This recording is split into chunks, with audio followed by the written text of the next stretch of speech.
Ibu Bapak yang kami hormati, tahun 2020 telah kita lalui dengan tekanan pandemi yang tidak ringan dampaknya dalam pengelolaan bisnis gas bumi. Sudah barang tentu PGN TBK memiliki catatan berharga untuk mulai melaksanakan strategic planning dalam program kerja tahun 2021 termasuk potensi kendala, hambatan yang ada, dan dukungan solusi yang diharapkan dari Komisi 7 DPR RI. Roadmap pembangunan jaringan gas bumi atau Jargas telah disusun oleh pemerintah di dalam Rencana Umum Energi Nasional atau RUEN. Pada tahun 2020 sampai dengan 2025, target pembangunan Jargas sejumlah 4.197.000 sambungan rumah dengan berbagai skema pembiayaan. Per Oktober 2020, PGN TBK telah menyelesaikan tugas pembangunan jaringan gas rumah tangga sebanyak 127.384 sambungan rumah SR dengan dana APBN 2020. Komisi 7 DPR RI ingin mendapatkan data tentang progres dan kendala dalam pembangunan Jargas rumah tangga pada tahun lalu dengan skema pembiayaan lainnya. Pada sisi lain, pemerintah telah merencanakan pencapaian 120.776 SR pada tahun 2021. Selain itu, memberitakan pula bahwa memasuki tahun 2021, PT PGN TBK akan membangun pipa transmisi gas bumi Jawa Tengah, pipa distribusi Kendal Semarang Demak, dan jaringan pipa gas untuk pelanggan industri, komersial, serta rumah tangga. Mengingat manfaat gas bumi sebagai fuel tidak diragukan, namun Komisi 7 DPR RI ingin mendalami potential demand dan consumer willingness to pay yang diyakini oleh PT PGN sebab pada kenyataannya adalah gas grid Cirebon Semarang yang sampai hari ini belum kunjung terwujud. Pada sisi supply, Komisi 7 DPR RI mencatat bahwa pada tahun 2020 untuk gas yang disesuaikan harganya dengan Kepmen ESDM nomor 89K dan 91K tahun 2020, PGN hanya menyalurkan 326 BBTUD dari total 1.205 BBTUD yang disalurkan ke industri tertentu dan 315 billion TUD dari 1.396 BBTUD yang disalurkan ke pembangkit PLN. Tampaknya PT PGN TBK memiliki keleluasan yang cukup untuk menjual gas bumi kepada pelanggan lain yang tidak termasuk dalam Kepmen ESDM tersebut. Namun pada sisi lain, Komisi 7 DPR RI ingin melihat status subholding gas PGN dan peran agregator gas bumi pada the whole big picture konsolidasi BUMN migas sejauh ini. Dalam perspektif mikro, Komisi 7 DPR RI ingin memastikan bagaimana rencana gas yang dapat disediakan oleh PGN dalam kurun waktu tahun 2021 hingga 2024 dan yang dapat didistribusikan pada tahun 2021 serta sudah barang tentu termasuk sumber pasokannya. Ibu, Bapak yang kami hormati, selanjutnya untuk efektifnya waktu pembahasan kami persilahkan kepada Direktur Utama PT PGN TBK untuk menyampaikan pemaparannya. Kami persilahkan. Terima kasih Pak Pimpinan. Mohon izin yang kami hormati Pimpinan Komisi 7, Pak Edi Suparno, Pak Sugeng, Pak Alek Nurdin, dan tadi Pak Ramson. Yang kami hormati Bapak Ibu Komisi 7 yang hadir pada kesempatan hari ini, Bapak Ibu sekalian yang tidak bisa saya sebutkan satu persatu. Assalamualaikum warahmatullahi wabarakatuh.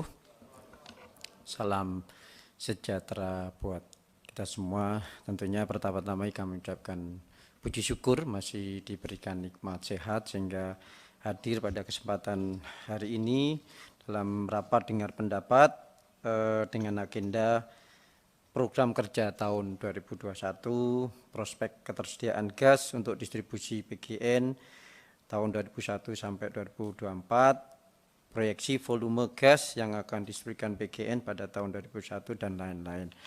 Mohon izin kami pada kesempatan ini membawa seluruh POD PGN lengkap. Kami mungkin sekaligus juga tadi Pak Ramson rasanya sudah bertemu 2 kali kok, tapi belum mengenalkan diri. Mungkin saya Suko Hartono, mungkin biasa dipanggil Pak Suko, sebagai Direktur Utama. Kemudian di sebelah kanan saya Pak Sahrial sebagai Direktur Strategik Pengembangan Bisnis. Di sebelah kiri saya ada Pak Ari Kaban, Direktur Keuangan. Kemudian sebelah kiri Pak Kaban ada Pak Faris, Direktur Komersial, dan paling ujung adalah masih Pak Beni, Direktur SDM, dan paling ujung adalah Pak Redi, Direktur Infrastruktur dan Teknologi. Jadi kami mohon izin hari ini cukup lengkap dan untuk datang ke sini. Terima kasih, mohon izin untuk menyampaikan paparan sesuai dengan agenda. Kami akan menyampaikan tentang profil subholding gas, kemudian tentang pengelolaan gas bumi subholding gas, kemudian proyeksi supply demand infrastruktur gas dari tahun 2021 sampai 2024, kemudian juga program strategis subholding gas, rencana penyaluran tahun 2021, program Jargas, dan terakhir implementasi harga gas khusus. Mungkin slide-nya. Silakan, Pak. Terima kasih. Assalamualaikum warahmatullahi wabarakatuh. Pimpinan dan seluruh anggota Komisi 7 yang saya hormati, juga Pak Dirut, PGN, Pak Suko, beserta seluruh jajarannya, direksi dan staf yang hadir. Pertama, saya mengapresiasi PGN, apa yang disampaikan, dilaporkan pada hari ini, itu adalah satu kemajuan dari pada saat awal Pak Dirut menjabat, dan kita bertemu di Komisi 7 pada waktu itu, dan tinggal untuk merealisasikannya. Karena saya melihat bahwa PGN sebagai badan usaha, ini harus mengambil terobosan, tidak saja yang disubsidi, tapi yang tidak disubsidi. Terutama jaringan gas yang ada di lokasi-lokasi perumahan, terutama perumahan mewah. Karena kalau PGN tidak melihat ini, maka saya yakin cash flow PGN akan susah. Atau investasi yang sudah dilaksanakan akan sulit cepat kembali. Dan ini adalah peluang, karena lokasi-lokasi perumahan itu sudah pernah kami lakukan kerjasama dengan PGN pada saat waktu Direktur Utamanya Pak Gigi, itu sudah ditandatangani MOU antara Real Estate Indonesia dengan PGN. Nah itu tolong di follow up, dan tadi konsepnya sudah diberikan oleh Pak Suko. Nah, tinggal dilaksanakan saja Pak, itu yang saya tunggu.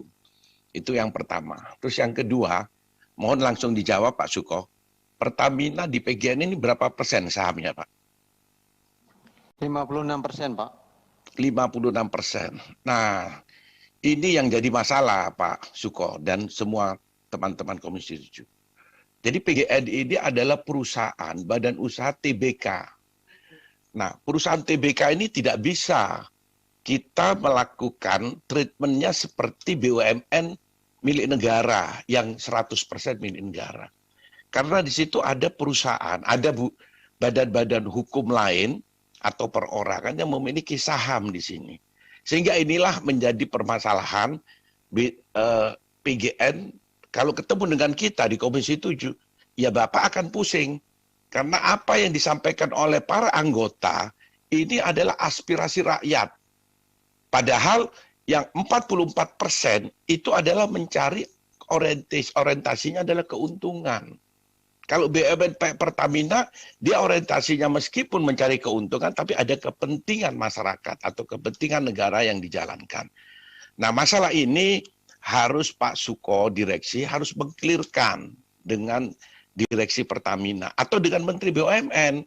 Kalau perlu saya mengusulkan 100% saham yang 44% dibeli seluruhnya oleh Pertamina. Jangan seperti ini, Bapak akan kesulitan, kasihan para direksi dan semua karyawan di PGN itu stres Pak. Karena Bapak harus mempertanggungjawabkan saham yang 44% yang orientasinya adalah keuntungan, sedangkan Bapak juga diberi kewajiban untuk ya sosial. Ini hal yang jadi masalah. Karena apabila terjadi kerugian, Bapak tidak bisa dapat bantuan dari negara atau yang namanya PMN itu. Yang bisa Pertamina. PGN tidak bisa. Pertamina mau masukkan PMN ke PGN tidak bisa, itu pelanggaran. Nah, ini adalah permasalahan. Kenapa Bapak stres menghadapi permasalahan ini? Harus dibedakan, Pak. Nah, ini harus dikelirkan Menteri BUMN, Direktur Utama Pertamina dengan Pak Suko. Duduk yang baik, selesaikan. Karena kalau tidak, Bapak setiap masuk di Komisi 7, Bapak pasti pusing. Karena apa yang kita sampaikan ini adalah aspirasi rakyat. Tadi Bang Zul minta gratis semua di daerah lokasinya. Itu siapa namanya Bos Maman ini. Itu juga minta semuanya. Nah, kami di Jawa Timur dari 11 daerah pemilihan mungkin baru 3 daerah pemilihan yang sudah ada jargasnya. Nah, ini adalah hal-hal yang harus clear, Pak. Kalau tidak, Bapak akan pusing mengurus yang namanya perusahaan gas negara PGN ini, Pak. Karena ini perusahaan TBK, perusahaan pemegang saham. Tadi saya terinspirasi oleh Bunyai tadi itu, Bunyai Juwita itu. Yaitu masalah saham. Sahamnya anjlok terus, Pak. Ini kalau anjlok seperti ini, Pak, Bapak tidak akan dipercaya oleh investor. Karena pasti investornya tidak dari Indonesia saja, banyak investor asing juga yang masuk di PGN yang megang saham PGN ini. Nah, ini adalah merugikan dunia keuangan kita di Indonesia apabila PGN akan rugi terus. Saya yakin Bapak ruginya sangat besar kemarin. Dan saya mendukung tadi Pak RH itu dari PKS yang meminta untuk dievaluasi kembali harga itu, Pak. Karena pada saat itu belum ditentukan, saya waktu itu ikut sebagai narasumber di dalam diskusi pada waktu itu, saya sampaikan bahwa harga boleh turun, tapi penurunan itu harus memberikan dampak yang positif terhadap pertumbuhan ekonomi. Jadi harga turun, tapi ada pertumbuhan positif, yaitu menggerakkan ekonomi di lain pihak. Pajak bisa naik dan lain-lain. Ternyata tidak. Industri-industri yang tadi disubsidi dengan harga yang turun, mereka juga mati sekarang akibat pandemi. Jadi tidak ada dampak positifnya, sehingga saya minta itu supaya dievaluasi kembali sehingga cash flow-nya PGN ini bisa baik kembali, Pak. Harga jual Bapak bisa sesuai dengan harga keekonomisan, bukan dengan cara di surat penugasan dari Pak Menteri, akhirnya Bapak rugi. Nah, itu harus pertanggungjawabannya bagaimana kepada pemegang saham PGN yang 44% itu. Saya kira itu masukan saya, Pak Ketua, Pak Nurdin. Terima kasih. Assalamualaikum warahmatullahi wabarakatuh. Terima kasih Pak Ridwan Hisnam. Kami persilakan Pak Kardaya.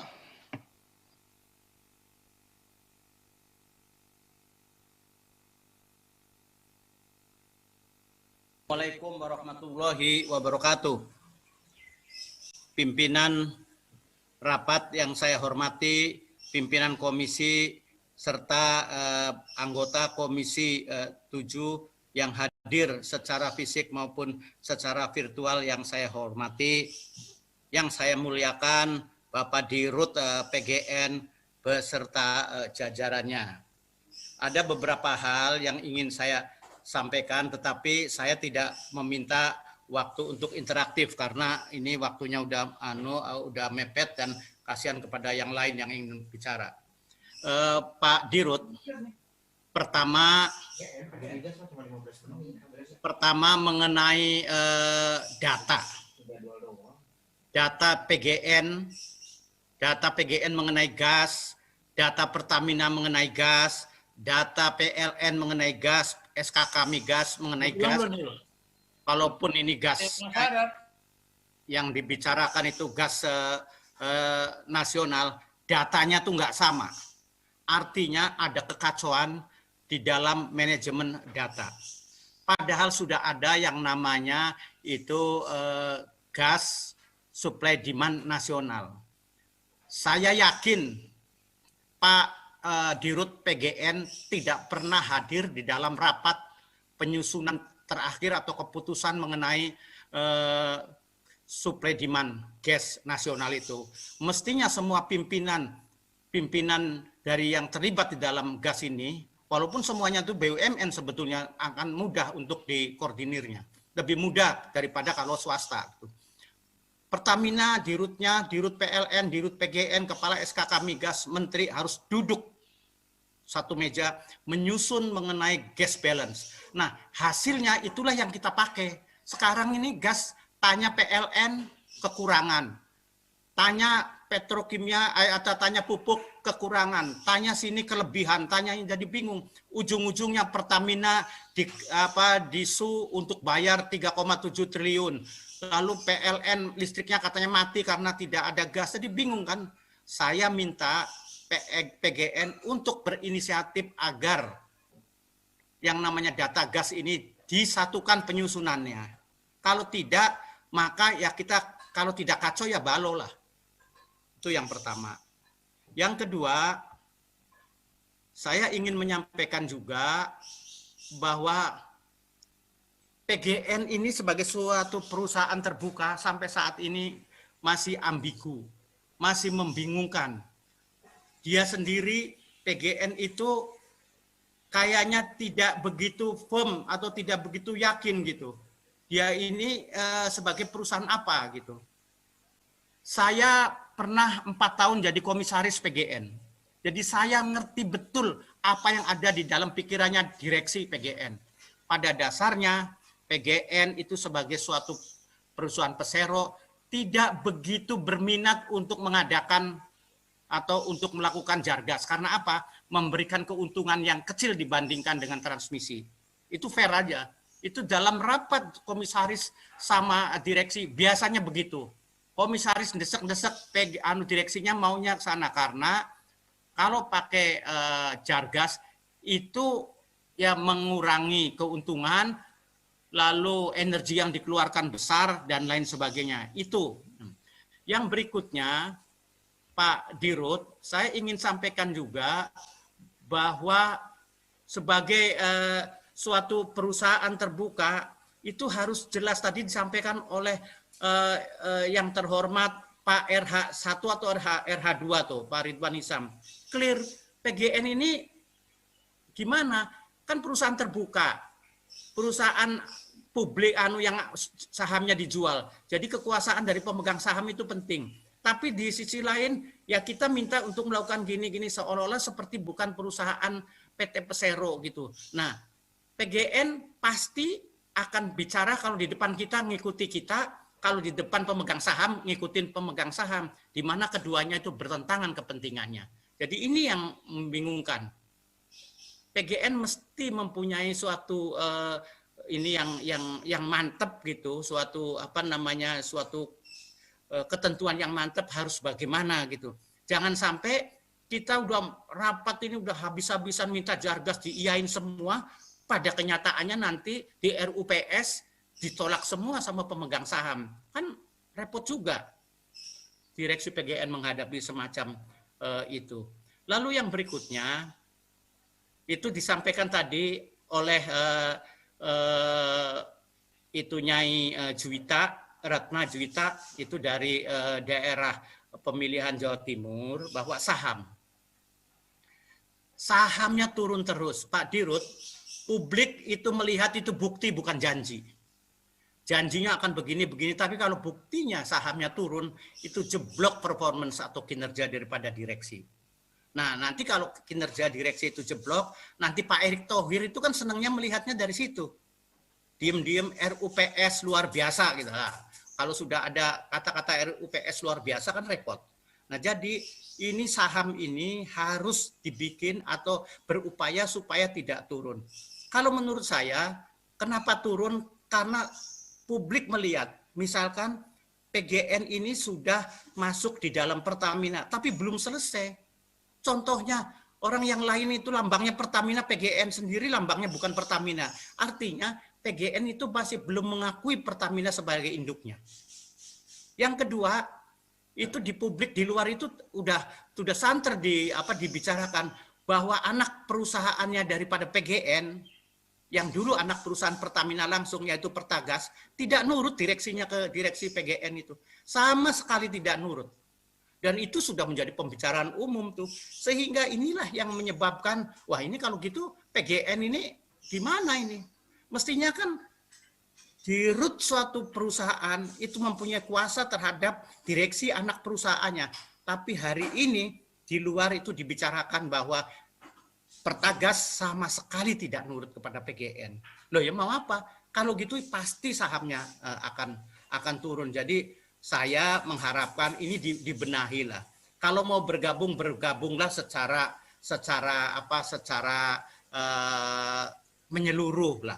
Kalau mau jadi anak perusahaan yang menyeluruh. Tetapi anak perusahaan dari anak perusahaan ini juga harus nurut kepada PGN gitu. Kalau tidak, ya bagaimana gitu. Ini akan mengakibatkan katakanlah ya kinerja PGN jelek. Kalau kinerjanya jelek, sahamnya jelek. Kalau sahamnya jelek, investor kalau tidak lari itu akan bubar.